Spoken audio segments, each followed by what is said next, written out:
ఈరోజు నా ప్రియ సహోదరి సహోదరులారా, స్నేహితులారా, సొంత తల్లిదండ్రులుగా, స్నేహితులుగా, అన్నగా, తమ్ముళ్ళుగా మిమ్మల్ని భావించి నేను ఈ మాట చెప్తున్నాను.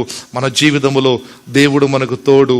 ఆయన స్వభావమును ఆయన ఏం చేయలేడు, ఆయన విసర్జించలేడు. కానీ మన స్వభావమును మనం విసర్జిస్తూ ఉన్నామా? మనలో కృతజ్ఞత కలిగిన మనసు మన జీవితంలో ఉండదా? దాటి వచ్చిన దినముల గురించి మనకి జ్ఞాపకాలు వస్తున్నాయా?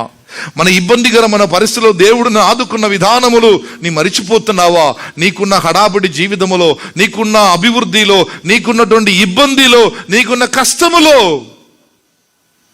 నీకు తోడున్న దేవుని జ్ఞాపకం చేసుకుంటే నీవు ప్రభువుని మహిమపరచు బ్రతుకుతూ ఉంటావు. అనగా నువ్వు దేవుని పక్షంగా ఉండి బ్రతుకుతావు.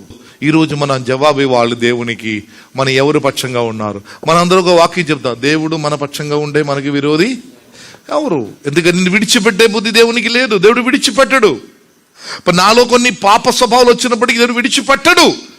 కానీ నా జీవితంలో అనేక ఇబ్బందికరమైన పరిస్థితి వచ్చినప్పటికీ ఆయన పక్షంగానే ఉన్నానా అని మనం ఆలోచించాలి.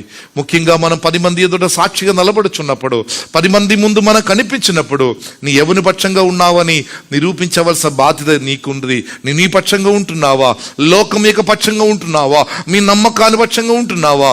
లేదా as the Lord is with you, are you with the Lord as well? నువ్వు దేవుడు నీ పక్షంగా ఉన్నట్లు నువ్వు దేవుని పక్షంగా ఉంటున్నావా? సహోదరులారా, దేవునికి స్తోత్రం.